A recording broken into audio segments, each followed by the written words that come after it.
It's all. Oh, there it is. Oh, yeah, we got you. Hey, buddy, we are live. Welcome in. Latest episode of that SEC podcast. I'm your host, Michael Bratton. I go by SEC Mike on Twitter. I'm joined, as always, by my cousin Shane, who goes by Big Orange Vols on Twitter. What's up, yo, Tissy Hober? Emphasis on latest.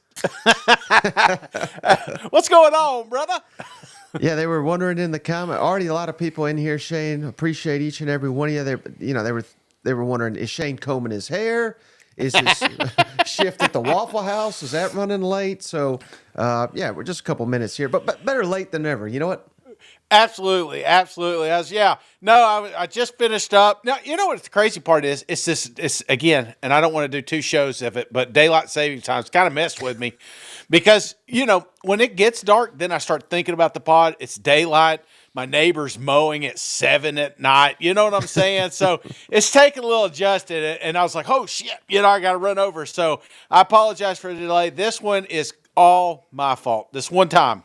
Yeah, this is the first time for everything, I guess, here, Shane. But speaking of that, don't forget, hey, you utilize the call-in line or just text us. This is the perfect time to get featured on the show. Give us any comments. We'll answer anything you got on there. Hit us up, 615-965-5152. And like I said, this is the perfect time to get on the show because we need help coming up with content ideas. So if you got any, reach out to us, call us, leave a voicemail, or just text us, 615-965-5152, or shoot us an email at thatsecpodcast@gmail.com. That's the same way you get one of them free koozies. But Shane, we got to keep promoting this thing because I keep getting feedback, hearing a lot from a lot of people.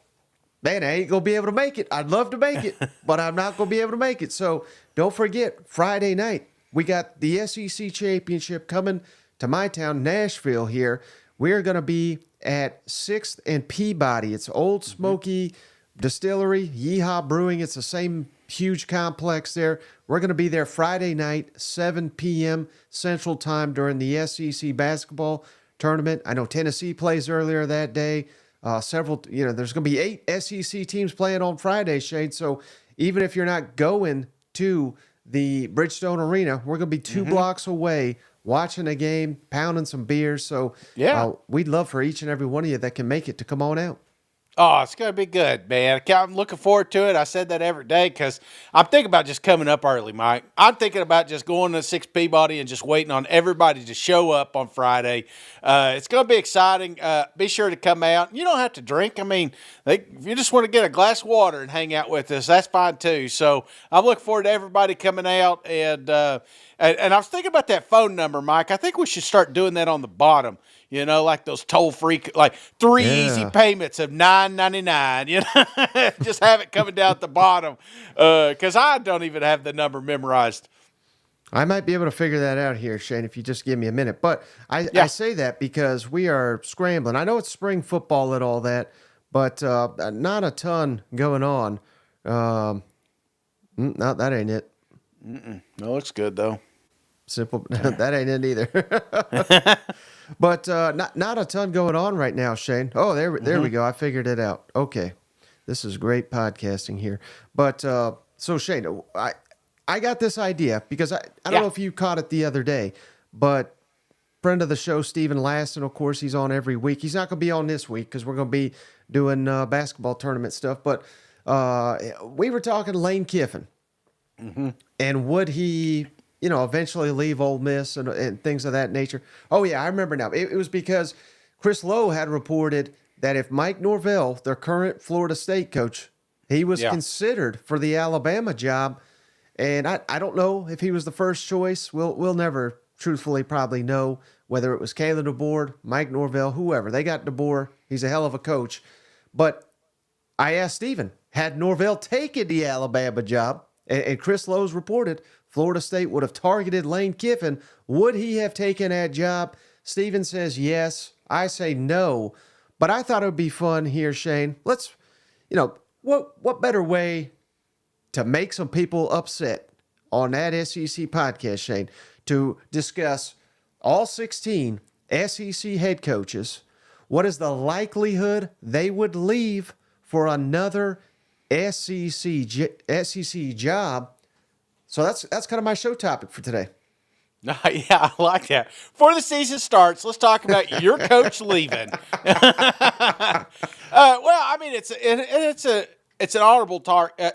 One of the things in the offseason is that name carousel that keeps floating around, and we're going to get to it when we talked about a few of these coaches. But you always wonder how secure you are with your guy. Like, is this a guy? What Nick Saban did is damn near impossible. Not just the championships, but just the longevity at one university. I mean, that speaks volumes these days.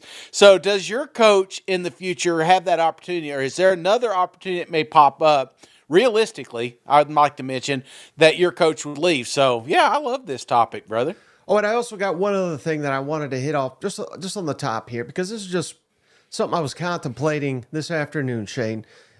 Just given the fact that it's been said to death, but I think it needs to be continued to be harped on that we are entering into a new era of college football with the 12-team playoff, with the East and West divisions going away, at least for the time being. But with the NIL, with the transfer portal, clearly that has affected some teams like Ole Miss. I would certainly say in a high positive, whereas others, I'm looking at maybe Florida, it has negatively affected. And it seems like fans are either they're in on NIL, the transfer portal, if it's helping their team, they're totally opposed to it if it's hurting their team. So just the point being, Shane, that with all these changes, things can change in a hurry. But now that we're going into a 12-team playoff era, we've gone away from the East and West divisions. I'm just curious, and I've got 7 here. So, you can take your time. We can go down my list first. But which SEC programs have the most to gain or the most to potentially lose in 2024? Because I think this is going to be a big year for a lot of SEC teams. Does that make sense to you, what I'm trying to get at here? Man, I'm right there. I feel like I'm at the door, and I'm not quite getting it. Yeah. So can you just run that like quickly down again? So what you're saying is like this coming up season, 2024, who will are you talking about at the end of the year or what we've already gained through the NIL portal or the transfer portal? Is that what you meant? I'm just saying, like, perfect example. Let's go with my number 1 right now. Okay. When I say Alabama football, I get it. Nick Saban's gone. He's the greatest of all time. That's an impossible standard to live up to. But Alabama's a top 3 job in the country or program. Yeah. It is elite of elite. Yeah. Kalen DeBoer's driving a Ferrari right now. He's just got not to wreck this damn thing. Yeah. So that's why I've got them number 1, most to gain or most to potentially lose. If they go 7-5 this year, Alabama, everyone that is not an Alabama fan, Shane, we already know what they're going to say. Yeah. Nick Saban was the driving force. He's done. Bama's done. They'll never do it again. So that's why I've got Alabama as the SEC program with the most to gain, but also the most to lose. Now, if they go 12-0, I think Alabama should be a national championship contender next year. Because I think Kalen DeBoer is that good of a coach and he's got that good of a roster. But they've got a lot to lose as well in terms of just what the program, how we view the program essentially going into 2025 if they sputter out this year. Does that make sense? Yeah. No, I got you now. So they're my number 1. How about my number 2, Shane? And I'm going a little bit different here. Ole Miss. Because, again, they're the perfect example, I think, of what NIL and transfer portal can do for your program. Mm-hmm. I think I still see it, Shane, where people say, well, hell, Lane Kiffin, he can't win a big game. They're a fluke. This is a one-hit wonder. They're just hiring all these renegades, which maybe that's true. If they go 8-4 next year, all that's completely validated. But if they go to the playoff, Shane, if God forbid if they win a national championship, there's going to be about 20 schools that say, if Ole Miss can do this, why the hell can't we? And let's just buy players via the portal and all that. You better believe that's going to be happening. like Moneyball, you know? I tell you. I mean, that's what it is, and I keep saying that, brother. But when you're looking at it, it's almost like it's a kind of like a test. And I'm not. Ole Miss has kind of always flirted with this transfer portal, but this year's a little different. Like you said, they've gone out, they paid for these big names, and it feels like all the chips are on the table for a championship run. And I feel like that there's going to be other programs, not just in the SEC, but other programs that are going to be kind of right there at the door. And what does it take to get through that threshold, if you will? It's maybe going all in on a few players through the transfer portal. And I really think Ole Miss is kind of that test dummy, if you will. And if he pulls it off, if Lane Kiffin pulls this off and they're sitting there in the college football playoffs and make a deep run, I think you're going to start seeing more programs step up, pony up, when they feel like their season's on the line. Right. And a lot of the similar things you could say about my number 3, Shane, the Missouri Tigers, where a lot of people, I love looking at these comments, Shane. If they hate Mizzou, one-hit wonder, they'll never do it again. Drake's garbage. Dorkowitz this, Dorkowitz that. Brady Cook's overrated. Mizzou, they're going to come back down to earth. Now, they very well could, Shane. If they go 7-5 this year, then I think it's fair to say last year was a fluke.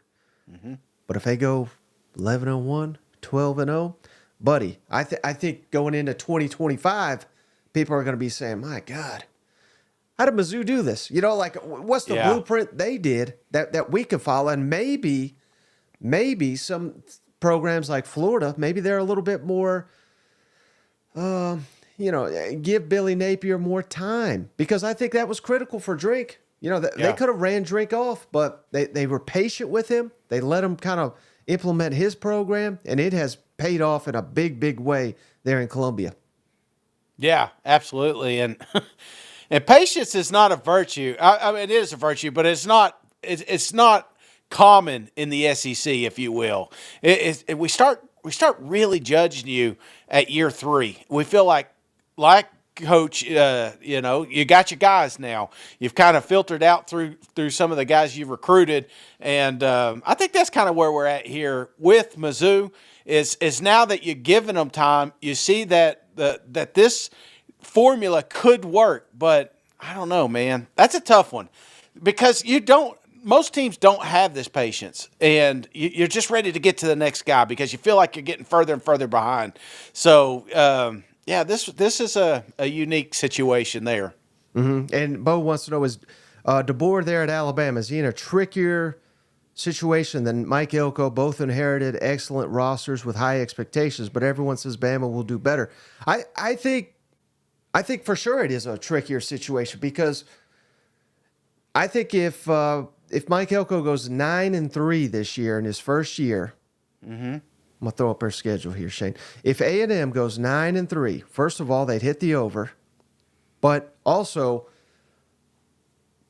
hell, I mean, Jimbo rarely won 9 games. You know what I mean? So it's year 1. I realize that's not the year in, year out expectation at A&M. But if you're able to do something like that, then you see the future is bright. Whereas at Alabama, if you go 9-3, they're not going to run off Kalen DeBoer just yet. Yeah.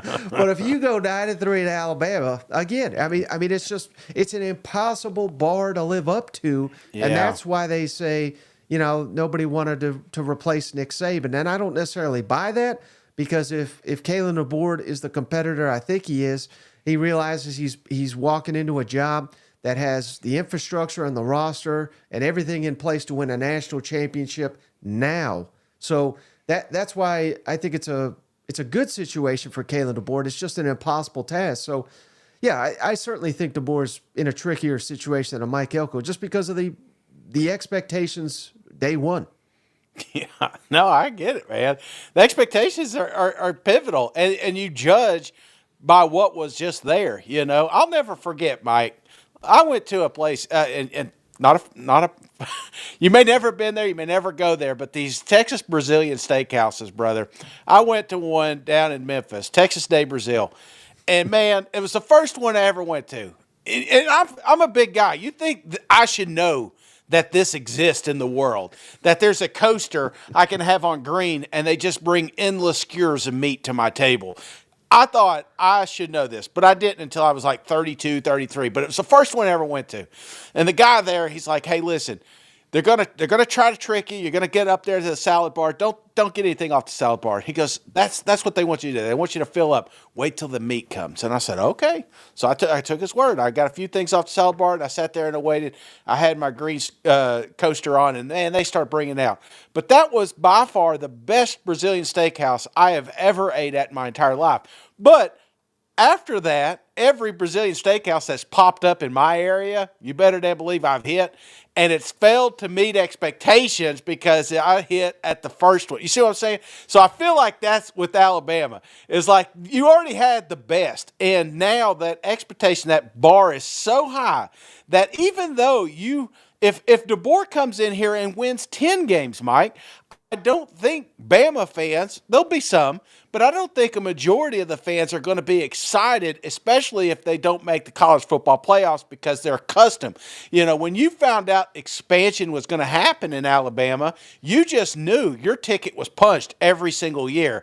Well, now, if it's not punched, you're a little leery. Leave it to Cousin Shane to bring in Texas Day Brazil, whatever. But Man, it's fantastic. Here it is. I'm trying to bring it up on the screen here, Shane. So I'm just curious if Texas Day Brazil? If this is the deliciousness that you were. Was it similar to this? Similar to that, yeah. I didn't do any of the pork, because they got these little fillets they'll bring by your table. They'll shape. That's where they get you. They come out with chicken first. They come out with these like sausage links. They're again. I get it. I understand the concept. Let's fill these fat bastards up with the bad meat, and then when the good meat comes out, they don't want so much. So it was what. But the problem I ran into is it's so expensive. So after you've got so much money on the line. And you're like, my wife eats like a bird. So I don't feel like I'm eating for me. I'm eating for her too, It's like, I want them to change the damn price when I leave this place. You know what I'm saying? Jerry says, so you're basically saying DeBoer is dead meat. And Slim says, Alabama, where's the beef? So, all right, so again, I said Alabama 1. Ole Miss 2, Missouri 3 in terms of programs that have the most to gain or the most to lose next year. How about Texas? I put them number 4, Shane, because they're getting all this preseason hype. They're going to be, at worst, like preseason 5. I mean, they have the same over-under win total as Georgia, that is crazy to me. They're in the SEC now, of course. This ain't Big 12 Texas. This is SEC Texas that has to go to Michigan. I realize Michigan's lost a ton, so I don't know that that's going to be much of a contest. But defending national champions, it's wild to me that all this hype with Texas, and I'm not saying they're going to be bad, but I think we might be getting a little over our skis here just because they won the Big 12.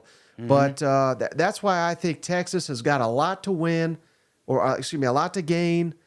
Potentially a lot to lose, because if they come into this league, Shade, and they win the SEC, we might have to do some kind of crazy wager or something where I'll have to do a stupid bet, because I don't think they're man enough to come into this league and win it. But I seem to be in the minority at this point in time. If they do, then we have to crown them as maybe the best program short of Georgia in the entire country. Yeah, maybe ride a steer. I think that would be good for you, Coach Odom style. So, I lean a little. When you say most to gain and most to lose, when I view Texas, it's just the lose part that really stands out to me because, like you said, everybody's building them up. I mean, the expectations are getting higher and higher. I mean, by the time they get over here, if they ain't 8 foot tall, we don't want to see them. So I feel like that's what's happening with Texas is they're building that momentum. But people like us, like I said, these talking heads, we're saying, hey, they can compete for an SEC championship right out of the gate. So if they lose to a Michigan or a Georgia, I mean, if they lose 3-4 games, brother, Steve, coach is going to be not I wouldn't say on the hot seat, but damn, they're going to be some people pointing fingers down there in Austin. Now, number 5, kind of similar vibes, but maybe I should have asked it this way, Shane. Would you rather be Texas coming in with all this hype? You're expected to compete for the SEC title. You're supposed to, if they don't make the 12-team playoff, it'll be a travesty down in Austin.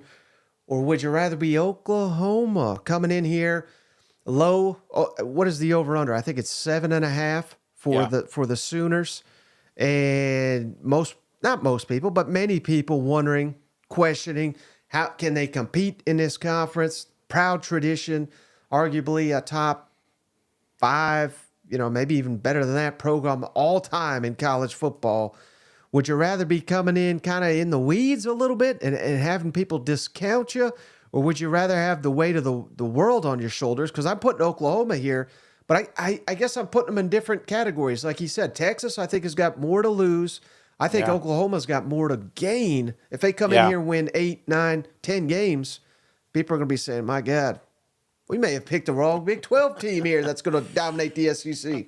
Absolutely. And again, there is a lot of brand recognition. If you poll just the common fan, they remember the days when Oklahoma was a powerhouse, when they were winning natties. So everybody remembers those days, but there's some of them that can't tell you what their records were the last 5 seasons. So I think the expectations are still going to be a little high on Oklahoma coming in, but a lot less than Texas. So I'm with you, brother. Most to gain. When you're looking at, I think the Tennessee matchup, if they knock Tennessee Vols right out of the gate, I think all of a sudden that's just going to vault them to the top and say, hey, man, this team's legit. Right. Well, I'm glad you said that, Shane, because that's the next team on my list here, Tennessee, because I think Josh Heupel and company, they've got a lot to prove to me, Shane. And it's not like things, the train came completely off the tracks last season, but they were very hyped last year. Some of that, clearly, some of that was unwarranted. But I mean, again, they were solid, but solid gets you basically forgotten in the SEC. You know what I mean? Especially coming off the 11-win season, winning the Orange Bowl, programs on the rise, taking I wouldn't say a baby step, but maybe a full step back, I think is fair. But I think that can all be gained back in one season if Tennessee comes out here and wins 10 or 11 games yet again with the over-under sitting here at 9.5. I don't think that's that unrealistic. I mean, you just have to cover it by half a game here. A lot of home games here, a lot of winnable games on the road. I think Tennessee's got a lot to gain, but also, if they go 8-4 or something like that, then I think we're saying, well, hell, maybe that was just a one hit wonder. Yeah, well, I gain and lose. Again, this expectations is, I think, what this boils down to. And there's a lot of expectations on Tennessee to succeed because I hate to say it, but we've already crowned Nico. I don't know how many Heisman watch lists I've seen him on. He's only played one game, and I'm not saying Nico can't be it was that a good guy. Game, though. Oh, shit, yeah. But golly, I mean, that team was bad. So I'm just saying on my side, it's like, again, those expectations, 9.5. If you don't hit 10 games, then it's a down year for a young quarterback like Nico. So I don't know. I'm kind of with you here. But I'm thinking Tennessee has more to lose than gain, just because if they don't come out of the gate and win an Oklahoma game or, go beat a Florida or something like that, any landmine that they trip up on, I'm going to be the first in line saying, damn, maybe next year is our year. Hey, how about this question from Weepier Impala, Shane? Do SEC fans hate Texas or Oklahoma more? Texas. I think that's an obvious one to me. It's Texas all the way. Now, they lose a game to Oklahoma, they're going to hate the Sooners right there. Yeah, but it'd be close to even. But, yeah, I think far and away it's Texas right now. Yeah, I'd like to revisit that question in like 10 years after some of these guys have played, because there's some You look at Missouri and Arkansas. That wasn't nothing 10 years ago, but now it's something. Yeah. So I think that's Mizzou, Tennessee, Texas A&M, LSU. So there's these games that didn't really mean a lot 10 years ago, but now do. So I'd like to revisit that question. Hey, appreciate your bro regard here. Gave us $5. Josh Heupel ain't going anywhere anytime soon. Nico for president. Go balls. So, we'll get to that in just a second, but I just got one more team, Shane. Yeah. A lot to gain, a lot to lose, in my opinion. The Auburn Tigers under Hugh Freeze. Year 2, we've fired both coordinators. Hugh's taken over the play calling. I think this year's going to tell us a lot, Shane, and fair or not. I'm not saying that Hugh Freeze is on any kind of hot seat, but we expect results sooner than ever before with NIL, with the transfer portal. You can't be sitting here going 6-6, 7-5 every year and saying, well, yeah, maybe next year. You know what I mean? Like, I think we need to see something from Hugh Freeze and company. And again, I'm not saying they'll fire him or anything like that, but I question. I think he's a little overrated. I've always kind of thought that he's a unique one. He gets his team fired up for the big games. They sleepwalk through others, which was evident last year even. So he could win big there. I think it's going to be a roller coaster basically the entire time under Hugh Freeze. They may have an 11-win season. They may have a 4-win season, and basically everything in between there.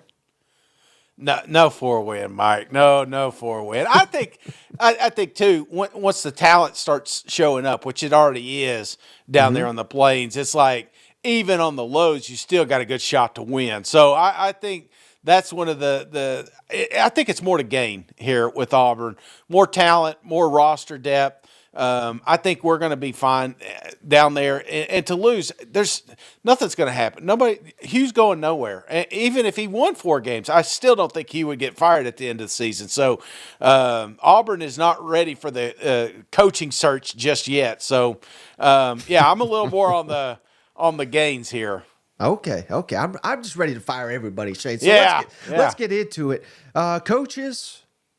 See, you threw me off, Mike. For 27 minutes in this pod, you hit me like, let's talk about coaches getting fired. Then you're doing gains and losses. I'm like, what the hell are we even talking about? So 27 minutes in, I finally figure out the show topic. So I was letting it sink in there for half an hour. But, all right, would your coach leave for another SEC job? That's all we're talking about, Shane. We're not talking NFL.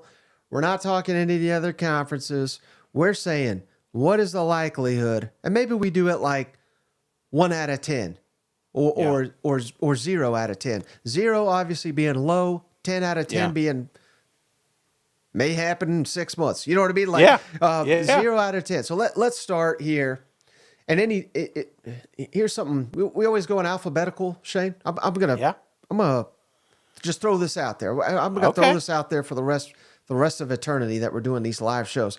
Anybody who wants to donate, tell us your team.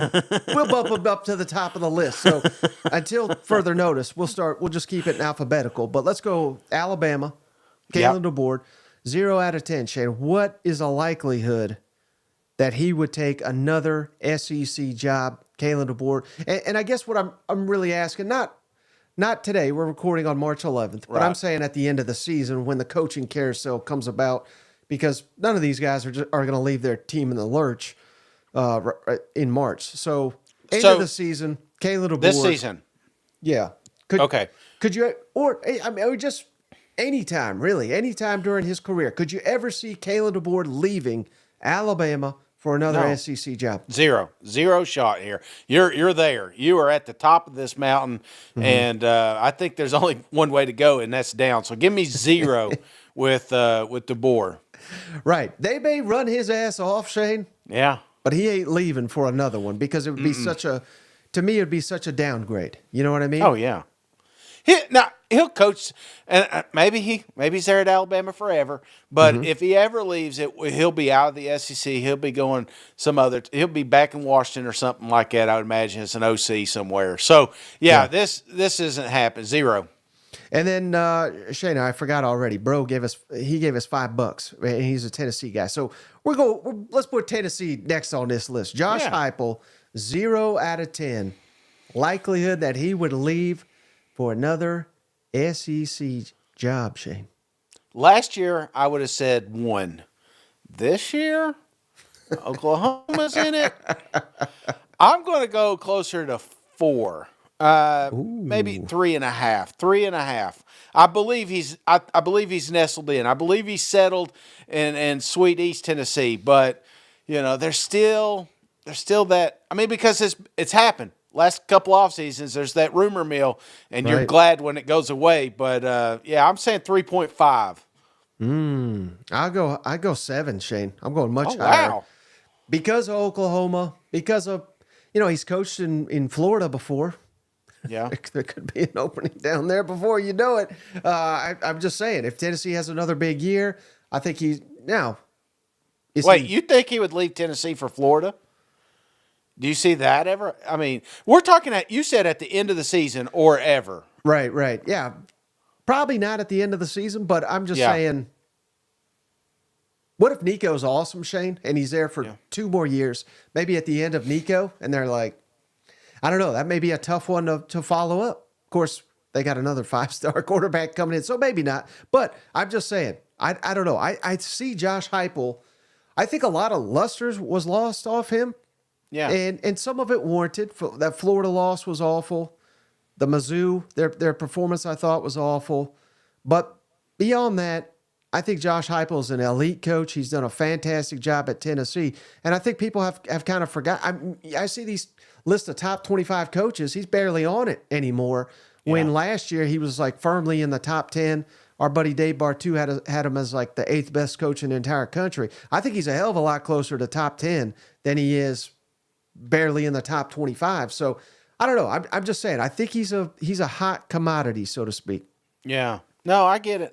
And it's the Tennessee factor. Like how rooted will he be in Knoxville? So we're just a couple years in. We see money changes thing. Ask Barkley up there in New York. Or should I say Philly? But look, on that note, or actually a side note. Something we talked about yesterday about the headphones in the helmets and stuff. Yes. So the offense is going to have it and the defense is going to have it. I keep racking my mind. Do you think this helps programs like Heupel, or do you think this helps programs defend teams that Heupel's putting out there? Do you think it helps the defense more or the offense more? I think it helps the offense, particularly if the coach like Heupel was a quarterback himself and he's calling the plays. Yeah. I think it'll help them tremendously because they'll be able to communicate, obviously, what are you seeing out there? What do you everything to that degree. And there's no middleman between Heupel and the play calls and everything like that. Lane Kiffin, same deal. Steve Sarkisian, same deal. I think it helps all of them. I really do. And you just don't have to fool around. It's just so stupid, those guys on the sideline, Shane. We're doing away with that, which I think is, we don't have to worry about signs being stolen, which they obviously were from Michigan. And so on that note, because I've been thinking about it, if there's only so many seconds, I think Sam was talking about so many seconds toward the front that they'll actually have audio going. So I would think an up-tempo offense, it's a slide advantage because now we can see real time, adjustments being made by the coaching staff through the quarterback, as opposed to a huddle that when they come out, the defense may switch everything up. Right, and what Shane's talking about, if you missed it, so what they're going to do is as soon as you snap the ball, they're cutting the mic, or if the play clock gets to 15, anything below that, the mic is cut off as well. But what Shane's referenced, obviously, Heupel, Ole Miss, Oklahoma last year, now Mississippi State, they go so dang fast that it's rare that the play clock goes to 15. So because they're snapping it so often. So I think that's an advantage. I really do. Yeah. Okay. I was just curious what you thought. All right. How about Cousin Rick, Shane? Shout out Cousin Rick. $20. Oh, Cousin Rick. Notre Dame, first loss to A&M. Florida's first loss, A&M. Mizzou's first loss, A&M. Texas' first loss, A&M. Gig 'em. So I appreciate you, Rick. But, hey, let's do Mike Elko next, Shane. 0 to 10, most likely to leave A&M.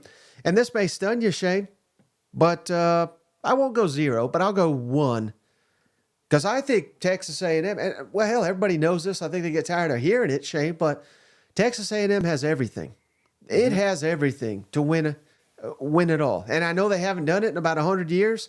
I think that makes it attractive in a sense too, Shane, because the guy that finally does it, I mean, they may rename the stadium. They may put a statue up out there.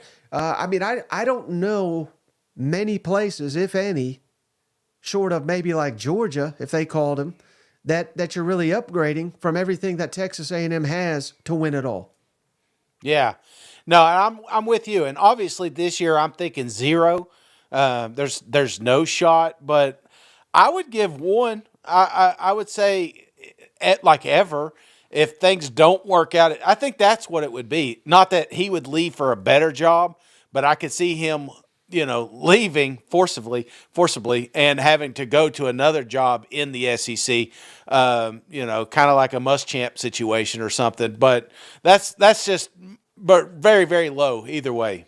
Right. All right. So back to alphabetical, Shane. How about Sam Pittman at Arkansas? 0 to 10 that he would leave for another SEC head coaching job. Head coaching is the key here, Mike. And I think if things don't work out in Arkansas, he could find a coaching job. People will love to have him as an offensive line, but I'm thinking 0 right now. Yeah, it is 0, and it's for obviously a much different reason than someone like Kalen DeBoer. But it's hard to see that happening now. And now I'm racking my brain. Shane Vanderbilt. Oh shit! I mean, but he would. I just don't think. I don't think you'd go take that job given how much of a issue that would be getting it off the ground. Let's not put 0. Let's put 1 because let me reverse it here. Mm-hmm. Let's say they do figure it out. Let's just say this Bobby Petrino was a spark that Arkansas needed, and next thing you know, they're putting up 9, 10, 11 win seasons. Maybe if they were having a hell of a run and Sam was getting every job offer, across the SEC, would he leave Arkansas? The team, because the only reason I'm saying that is because when he went down there, little things, he said he wouldn't need an agent or anything. He wasn't going to go with what's his name, Sexton, and then all of a sudden he's with them, big and then he gets So it's like, yeah, you are committed to Arkansas, but if you got double the pay and offer to go to Georgia, not saying that would happen, but I think he'd leave. I think he would leave. So I'll go. Give me 1. Give me 1 on Sam. Yeah, you talked me into it. Let's give him a 1 there. How about Jeff says Mizzou is paying Pittman to stay. We need an easy SEC win. oh man, I love it. All right, how about Hugh Freeze at Auburn, Shane? 1 to 0 to 10. Would he ever leave the Auburn Tigers? Hugh Freeze, and I'm trying to think. I mean. There was a time, believe it or not, Shane, he turned down I don't know if he turned it down, but I know Florida was interested in him. This was when he was Ole Miss coach, obviously. But would Hugh Freeze ever leave? I think he would, but I'm trying to think because Auburn's. I don't want to say they're down, but I guess they technically are thanks to Potato Harsin there. But this is a potentially elite job. It has proven you can win a national championship. It's in a very fertile recruiting ground. So I don't know. I'd probably put this number pretty low, but I'd probably put it, for me personally, Shane, I'd probably put it around 2. That's right where I'd put it too. Because if, again, success, I think that's the only situation here. Maybe, he's definitely not going to want to leave the SEC if things don't work out and then, a Vanderbilt job or another tier team pops open. I wouldn't imagine he would at least entertain the conversation. But on the success side, if they are very successful, but maybe they keep running into a Georgia or an Alabama every single year that's kind of holding them back, maybe you look to go to a team that doesn't have to play them on an annual basis. So, I'd go 2 here on Hugh Freeze. Right. All right, how about Billy Napier, Shane, again, maybe a little bit different. And I've seen it in the comments already. They're saying, well, Arkansas Randy. I mean, those. What would you put the number for Billy Napier? I'd put it right there with you. I'd say 2. And for the opposite reason, not success. If things don't work out, like you said, one of these programs that maybe can't afford, because there'll be a buyout, so maybe you won't have to pay him near as much. So one of these other teams that just maybe can't afford a head coach, Billy steps in. He's in the SEC. I think I think it's going to be more personal for him. I think if it doesn't work out in Florida, he's going to get the hell out of himself. But so that's why I'm going to go on the 2 mark here. I go a little bit higher with you, Shay, because you got to remember, and maybe I'm overrating what the value of this, but there was a time Tennessee wanted Billy Napier, South Carolina wanted Billy Napier. I know, he was trying to get himself interested in the LSU job, but I mean, there were many schools that would have taken Billy Napier when he was killing it down there at Louisiana. And it just depends on how it goes this year. If Florida's awful and he gets fired, it ain't going to happen. Because I think a lot of people will look at it like, remember when Will Muschamp got the South Carolina job? And they said, well, how in the hell is he going to win at South Carolina if he couldn't win at Florida? I mean, it's going to be the same kind of narrative, fair or not. But I think there's a chance, Shane, and I've been trying to warm you up to this, but I think there's a chance Florida's one of the biggest surprises in the SEC. And who knows, Shane, if, let's say someone like Oklahoma comes knocking at Billy's door and let's say they win 8-9 games. And they say, man, they've treated you like garbage down there, Billy. Why don't you come on down to Norman, Oklahoma?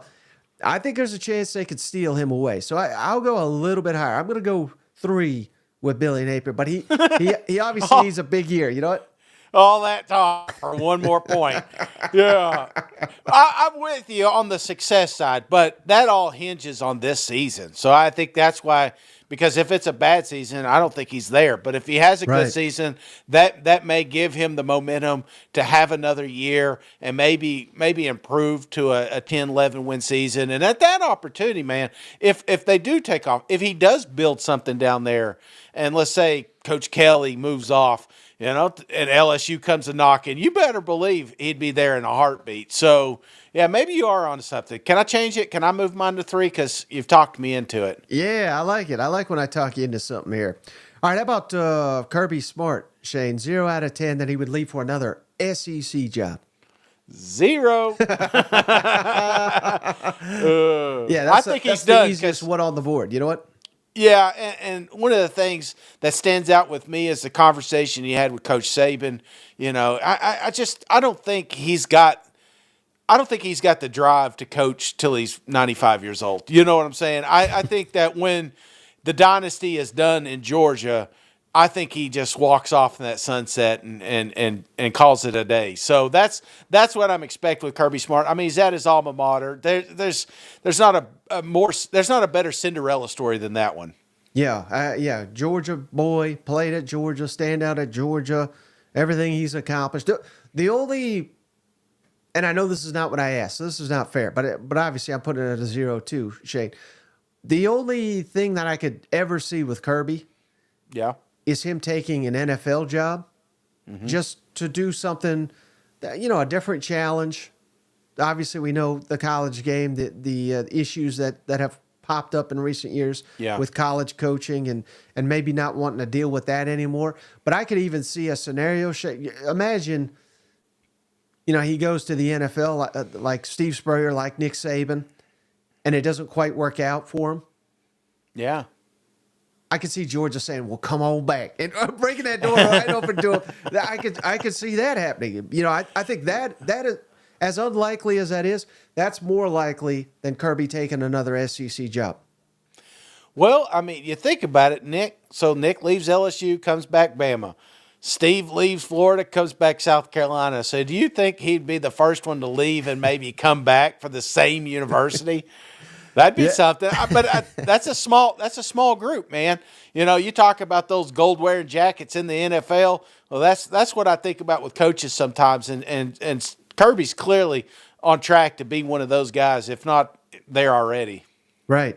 Well, we got, I don't know how to say his name. I apologize, but this Kentucky fan, he says, enough with football. Let's talk SEC tournament. Go Cats. Well, here's his SEC tournament as we're going to get Shane. Mark Stoops, likelihood that he leaves Kentucky for another SEC job, 0 out of 10. And remember, I know. That's why I think he kind of spurred a few people on that one. So I'm going to go 5. I do think that there's still a shot. If the stars align, Kentucky makes it's going to be success. I don't think it's going to be failure. I don't see him doing like a Vanderbilt move or anything like that. But like you said, there was all those rumors about A&M, and there's been rumors before with the Florida. So I'm going to go 5 here, Mike. I'm going to go 8, Shane. Oh, damn. That's almost. I'm looking at. Just imagine this scenario, Shane. Let's say Kentucky whoops Florida's ass once again. Yeah. And that's the last game of the Billy Napier era. I got to believe that he would at least be on the list for Florida or something. You know what I mean? Like, I think Florida's there. I think he's wanted to try to get at LSU when that job opened. That was a hot rumor. I don't think he had any shot at really landing that, but I think that was there. His brother's coached at Oklahoma. We could see that. Obviously A&M. I don't know. I see a number. Auburn, Arkansas. I mean, I think a lot of these programs would potentially go after Mark Stoops, and I think he's dying to get out of there. I really do. Let me ask you, how many games should Kentucky have won last year for him to be in College Station right now? Like, what's the number? If Kentucky won 11 games, would he be in Texas A&M? Like, would that would have went through, right? Yeah, I think so. I think it hurt him. What's the lowest number? I think a 10-win season. 10 wins. I think, maybe 9. 9. Okay. How you lost the 3? Okay, I get that. I mean, if they you were kept just on close. such a skid, though. You know what I mean? I know. They beat Louisville, but I think they had lost 5 in a row prior to that. I mean, yeah, that's just a tough sell for a lot of people.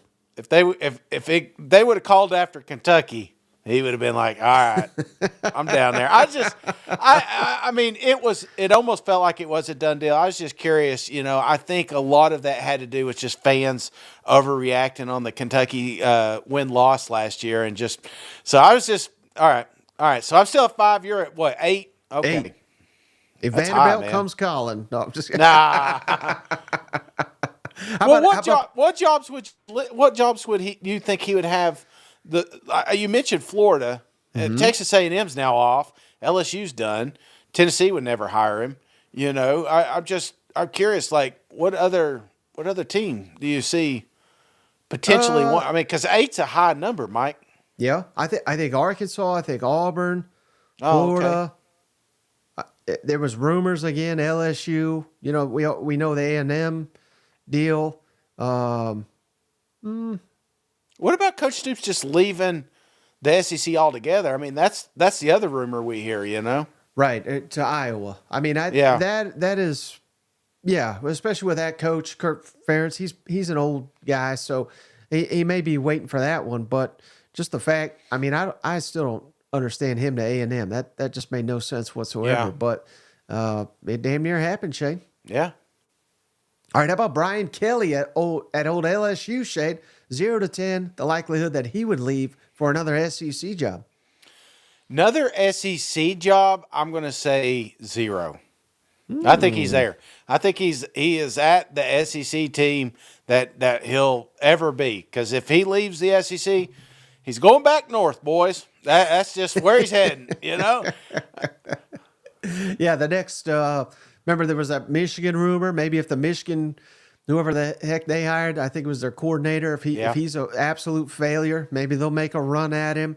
I could, Notre Dame, going back to Notre Dame. Notre Dame. I could see like UCLA trying to, you know what I Yeah. mean? Like he's got stuff like that. But a 0, that may be a bit too strong, Shane. Again, I think Florida would maybe kick the tires on Brian Kelly.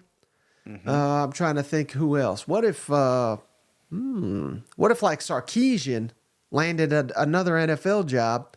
Would they call someone like Brian Kelly? I don't know, but I will put it at a 1 just because I think the possibility is out there. But I think you could also argue LSU is as good a job as any. And I think that's it. It may be better than a lot because it's the only Power 5 program in a talent-rich state, a program that has won multiple national championships with multiple different coaches. So, yeah, you might be talking me into 0 here, Shane. It's a 0, Mike.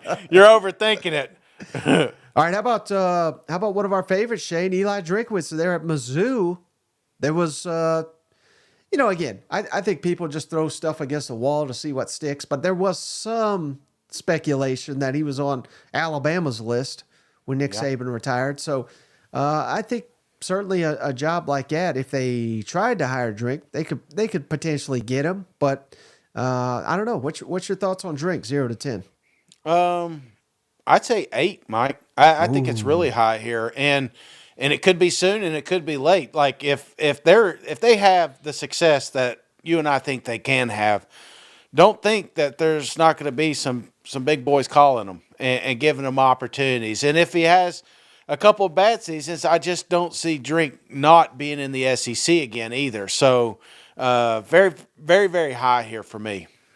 Who would be more upset, Shane, if Drink took the Arkansas job? Mizzou fans or Arkansas fans?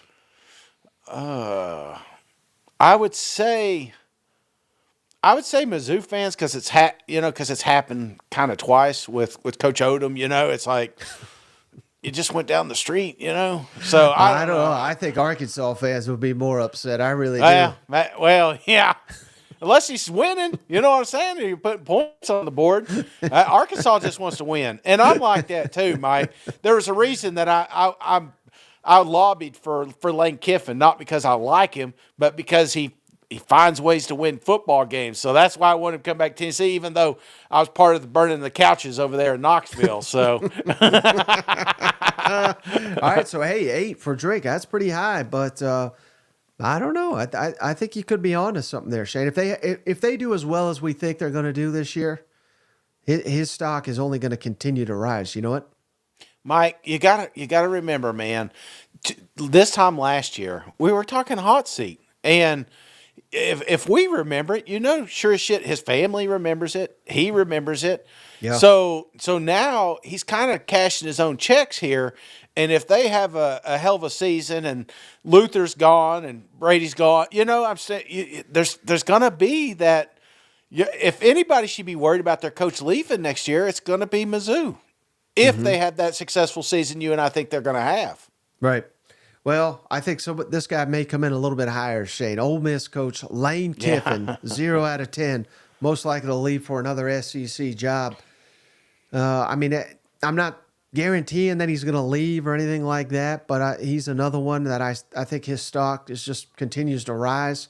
And I think he would have crawled on broken glass, Shane, from Oxford to Tuscaloosa, had they offered him the Alabama job. So, if a job like that came open, I don't know that Alabama would ever hire him, but he would take it.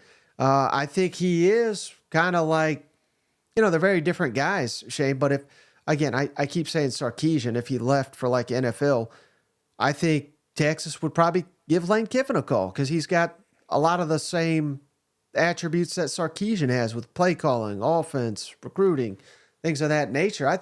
I think Lane Kiffin, not that he's eager to leave or anything, but it seems like every year his name's being mentioned. So that's probably most of that is his agent talking, and that's why he gets paid so well.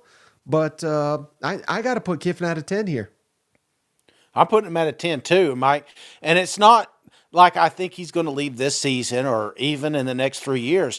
The thing about Lane Kiffin that really stands out to me is his age. And if he's anything like his daddy, he's going to be in the business for a while. So there may be an opportunity that he leaves, maybe takes another NFL opportunity or something like that, and then, if it doesn't work, comes back to the SEC. Lane Kiffin's going to be around for a long, long time. So, I think we're at a 10 here. Which fan base would he have to work harder to win over, Shane? Lane Kiffin, if he became their coach. Texas A&M or Tennessee?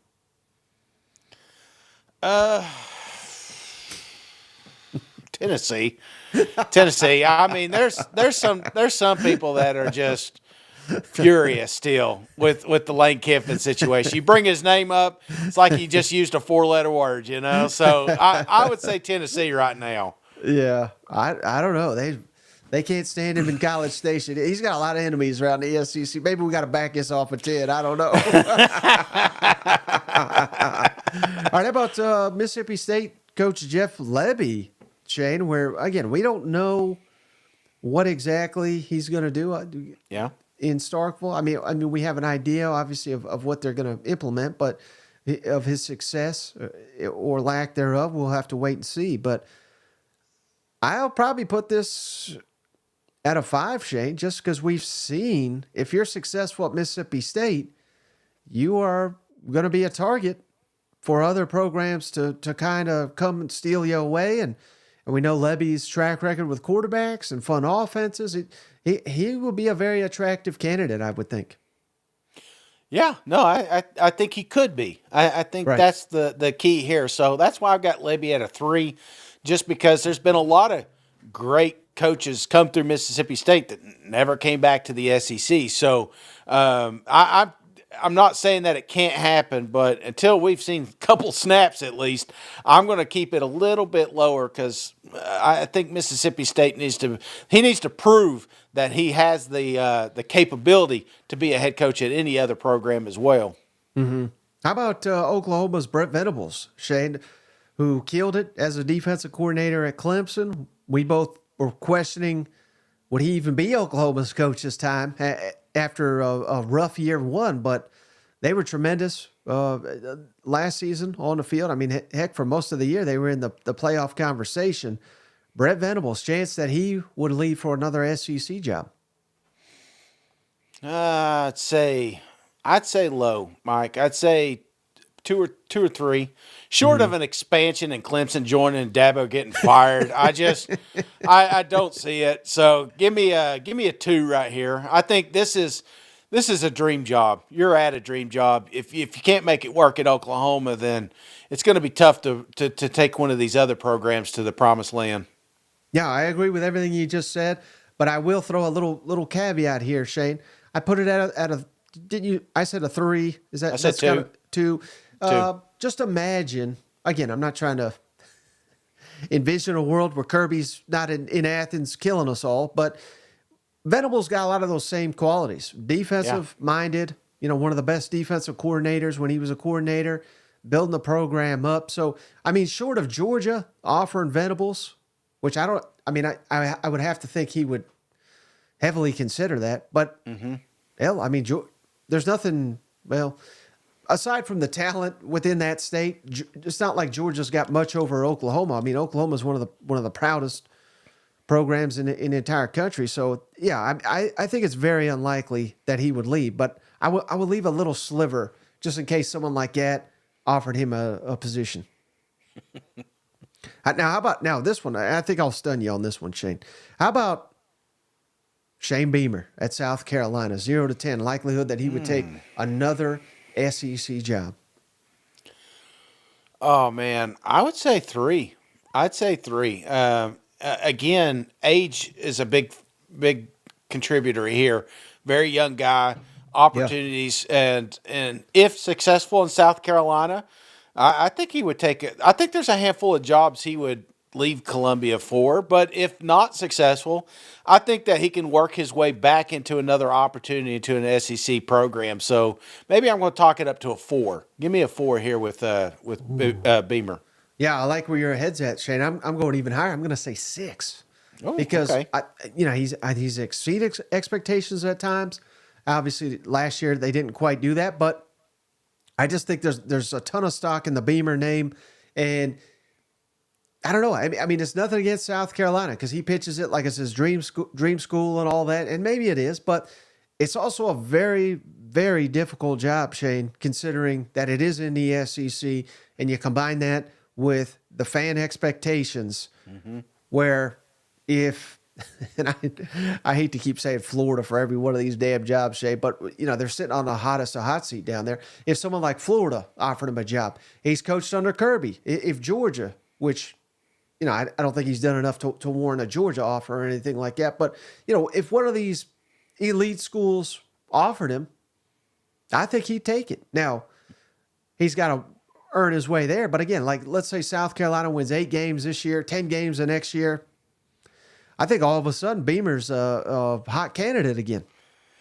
I think we should have renamed the show like 1 to 10 odds this guy is going to replace Billy Napier. That's kind of what it's starting to feel like, Mike. Florida deserves better. And I've said that. I'll keep saying it. We're watching ESPN, Netflix shows about just some of the best times as far as football in Gainesville. You know what I'm saying? It's like a lot of people forget just how dominant they were in the 90s and early It's like it can still be there. And all the other programs are just like hoping it stays asleep. But, man, if Florida ever wakes up, brother, I tell you, they could be a powerhouse real quick. A lot of the people in the comments, Shane, are saying Vanderbilt would take Beamer in a heartbeat. All right, how about Sarkisian, Shane? I think this is an interesting one. Texas, yeah. As much hell as I give them. I mean, it's got everything I said about A&M. They've got it there in Austin as well. You can win it. It's proven you can win a national championship, but different era, different league. We'll see if that remains the case. 0 to 10, the likelihood Sarkisian would take another SEC job. I think 3, Mike. I think it's a 3. I think if he ain't going to do Alabama, there's pretty much no other. And I'm not saying that he got the opportunity, right. But I would imagine there was at least a phone call. And if you're not going to take that job, what other program are you going to take? So I think that would be a 3 just because the off chance he runs off to another program, another conference, and kind of backdoors his way back into the SEC. So very low likely. Right. But what happens, Shane, if DeBoer doesn't get it done? Yeah. And old Papal calls his old buddy Sark and says, "Man, my legacy is in shambles here. We need you to come home. Come to Tuscaloosa. Save what I started." So again, I think there's a low possibility because at Texas, Sark could be saving to Texas. If that, maybe that's not fair to say that, but he could be Kirby to Texas. If he rattles off some national championships, wins an SEC title or 2, I mean, he'll go down as a Texas legend. So he's got that in front of him as well. But also, Shane, 8-4, 9-3, and those Texas fans, they'll start getting itchy under those seats. You know what I mean? Like, what? How's Kiffin winning 11 games and we're winning 8? You know what I mean? Yeah. Like, so I don't know. There's a lot of moving pieces there, but I think 3. I think that's the right number, just because it's unlikely, but I don't think it's impossible either. Yeah. Now, how about last one, Shane? Vanderbilt's Clark Lee. Now, 0. if we're saying 0. If we're saying defensive coordinator, probably 10. Probably 10. But, head coach, it's I hate it for him, but it's a 0. Yeah, I mean, this is it. This is his mountain right here, and it's a tough one. But even if he has the success, I think he would stay there. It wouldn't surprise me if let's say the off chance that Vanderbilt took football serious and got behind him, they say, hey, all those people that have been taking our money, write them NIL checks. We're gonna make a run for this thing. If they went to a national championship, I think Coach Lee comes back to Vanderbilt the next year because he's all in. He is all in. Yeah, I mean he'll kill himself trying to make Vanderbilt relevant, but there's just not enough time in this life. You know what? So no. Yeah. wonder how he makes his head so bald. You know, his is like real slick too. I gotta ask him when we're down there in Texas. Is he razoring that thing every day? Who's got time for that? He's got GAs for that, Shane. I'd Oh, have to believe. yeah. Hey, you're probably right. All right, buddy. You got anything before we hop off the line? No, man. Let me ask you this, Mike. 1 to 10 odds that Shane is on another college football podcast show. Where would you give him? The odds, probably a Or 10. zero. No, but Mike, the answer is 0. The answer is 0. Yeah, no, I hope that's the correct answer. But who knows? They could be calling you at any moment down here at maybe like Billy Napier or something like that. If he wants to start a podcast and he's just trying to get it going, trying to win back some of these fans, I could see him making a call. What if Sam Pittman calls Cousin Shane and asks him to come do the Arkansas or Missouri show? I could see you considering it. No, I'm Coach Lee, man. I'm going down with this sinking ship. Anchor down, baby. Or I can see you and Paul hitting it off, and he says, "Man, you need to drop back, guy. We'll start the bald show or something." Yeah, that's right. 2 bald guys. We'll get Cole in there too. Maybe have Josh Pate every weekend talking about aerodynamics. No, it's not going to happen. 0, absolutely. Yeah. Well, hey, don't forget. And they're saying, yeah, Paul loves Cousin Vinny. Remember he called you that? Yeah. Don't forget Friday night down in Nashville, 6th to Peabody, Old Smoky Distillery, Yeehaw Brewing. Friday, 7 o'clock Central Time. Come hang out, watch the SEC basketball tournament with us, pound some beers. It's going to be one heck of a time, ain't it, Shane? Yeah, absolutely. And they got all kinds of stuff. I keep saying it over and over. Just Google the place. It's unbelievable. So can't wait to see y'all there. And if you can't make it, I'll drink one for you anyway. Absolutely. Well, buddy, I appreciate you. I appreciate each and every one of you for hanging out, especially those on the live show.